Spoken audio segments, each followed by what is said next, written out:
Hi, and welcome. You're listening to the X22 Report. My name is Dave, and this is episode 936A, and today's date is April 4th, 2016, and the title of the episode is Central Bankers Admit When the World Suffers, They Thrive and Profit. Let's get right into the economic collapse financial news. Now, as we can see, the economic indicators are continually coming in. They're showing us that the economy is continually declining, not getting better whatsoever. And we see out in Australia, retail is struggling out there, and building approvals are on a downward trend, and things are not looking good in Australia. And we're starting to see this a lot in many different countries right now, where things are starting to rapidly fall apart, like real estate, the bubbles are popping. We're starting to see the value of currency declining at the same time, unemployment numbers going up, and we're starting to see this spread across many different countries, even Europe. And there are certain areas, like the United States, where they manipulate the unemployment numbers and almost every other statistical number they can get their hands on. But the economic indicators that we're looking at right now, they are showing us that things are rapidly deteriorating very, very quickly.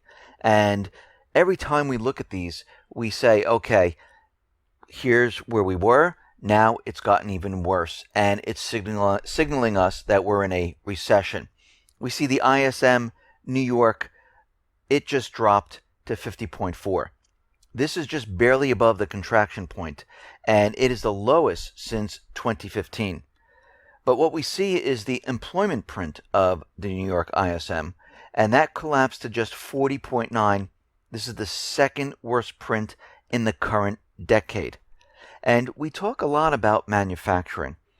And manufacturing is declining, it's deteriorating, it's getting worse every time we look at it. We know since the last job numbers, we lost about 29,000 manufacturing jobs.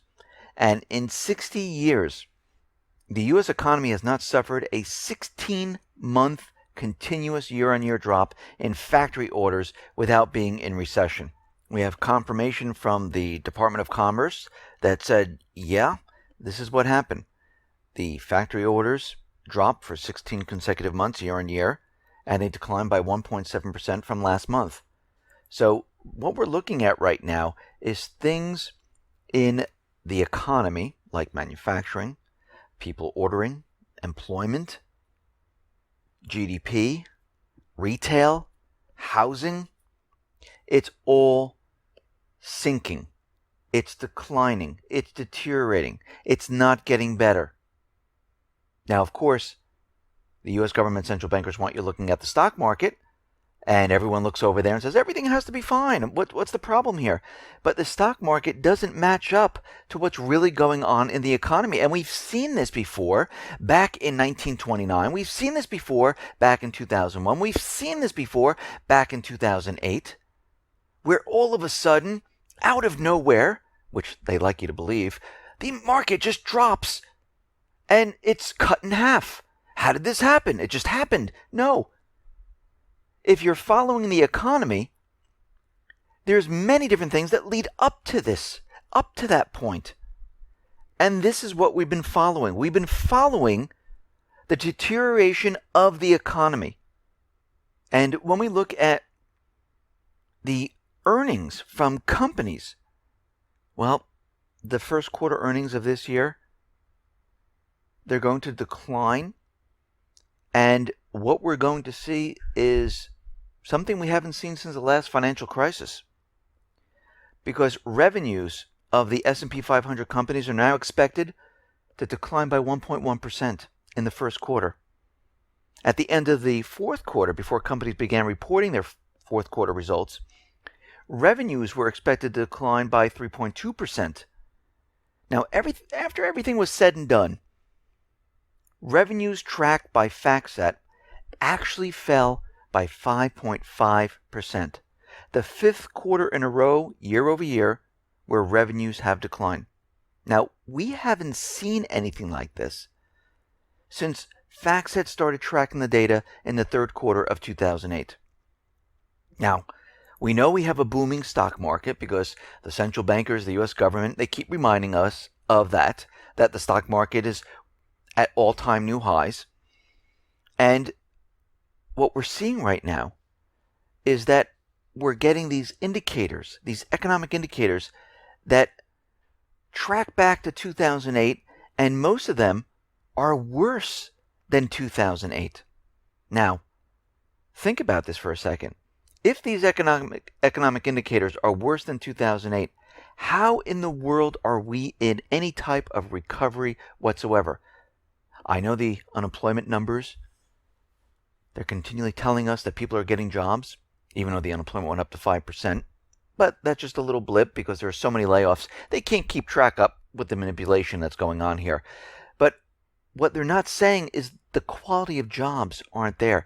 If you take a full-time job that's making $70,000, $80,000, $90,000 a year, and you replace it with a part-time job, there's something wrong in the economy. And this is what's been happening.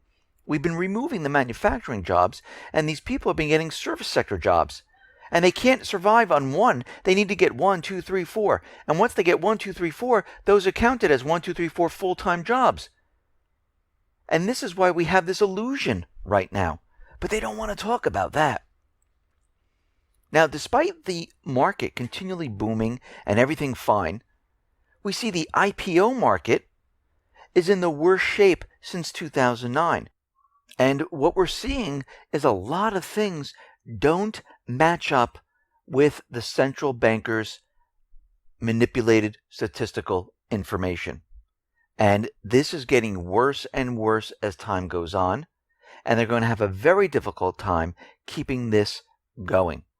Now, very interestingly, the IMF president, Christine Lagarde, admitted that for the IMF, and this is for any central bank, because this is how central banks work, they profit on debt, on the interest on the debt. That is their product.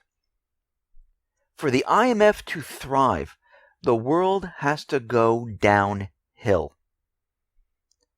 So she added that when the world goes well, and we've had years of growth, as was the case back in 2006, 2007, the IMF doesn't do that well, financially and otherwise, because you're not taking out loans, you don't owe this money to the central bank, they can't step into the country and buy up all the assets on pennies on the dollar. And what she's saying is, once the world deteriorates to a point where they can't make it on their own, and they need to continually borrow and borrow and borrow, this is when the central banks really, really thrive, because they're able to capture all the physical hard assets. They get to rape and pillage countries. And at this point, we can see the world is flooded with debt. And at this point, the central banks are capturing all of these hard assets. And they always do this right before the entire system collapses, because they don't want to be stuck with all this paper and ink. That's worthless. If they have land, if they have ports, if they have gold, they have anything that is physical, that you can touch and feel, that's worth something. This is what they want. This is why when people say, well, why don't they just print up as much paper and ink as they want and keep it all? Because they know it's worthless. They know they're just creating out of thin air. And eventually what's going to happen is the system's going to die. So they don't want to hold on to it. They want to trade it in for the hard assets. And this is what they're doing right now. Now, we see today that there was an unprecedented leak of what's called the Panama Papers. And there was something like 11 million documents. There are a lot of politicians, a lot of world leaders, a lot of companies, like 200,000 companies, foundations, trusts, and everything else that was thrown into here. And if you notice, there's many different agendas associated with this. And if you notice on the top of the list, they had like Putin, they had President Xi Jinping, and they had many other leaders going throughout this. And they threw in some of the private Western central bank leaders just to as good measure. But we can see the agenda on this is not just one. There's many different agendas in this. One, again, going back to that operation where they're going to hit China, Russia, and make them look evil. This is part of it. The other agenda might be that this is maybe the signal that the war on cash has started. Because what they're saying is, look, these people are hiding cash. Maybe we should get rid of cash. Because if we get rid of cash, it'll be easier to track things. And we know there was a call to get rid of cash. And they're going to push this. And we can see right now, this, by pushing this and all this information out there, it's creating chaos. They have many different agendas associated with it. And if you notice, what's left off of all of this? That is American politicians. If you really look at the list, it looks like America is squeaky clean. No one deals in any type of criminal activity or anything like that. And we know all these world leaders are all the same. They're all hiding their money, keeping it safe in offshore accounts. But what's very interesting about this is the way they set it up, the way they presented it, the way the corporate media, the private Western central banks are pushing this. And we can see with this is many different agendas. And it looks like it's war on cash, because we know that bail-ins are coming and they need to remove cash from society. They need to lock it down. So the only way you can go and get your funds is to go to the bank electronically. And it's easier to lock it all down if you can't take it out physically. We see it's to demonize Russia, demonize China, demonize any other country. We see it's to cause chaos around the world, because you have to remember their main objective is to create events to spark certain things to cover up the economic collapse. And this is exactly what we're seeing at this point. And we can see at this time that they are starting and moving forward, trying to cover up this major collapse and put everything into place. Because we know out in Europe, we know Japan, they're all in negative interest rates. We know out there they're going to be getting rid of the 500 euro note. And that was just the start. We know here with Larry Summers, who wants to get rid of the $100 bill, to push negative interest rates, they really need to get rid of physical cash. Because why would you keep your cash in the bank if you're at negative interest rates? It makes no sense. You would take it out and place it somewhere else. You might even keep it physically or put it into gold and silver. They don't want that to happen. They want full and complete control. So we can see right now they're starting, they're pushing their agenda, and they are preparing for what is coming. And that is a complete and utter collapse of the system.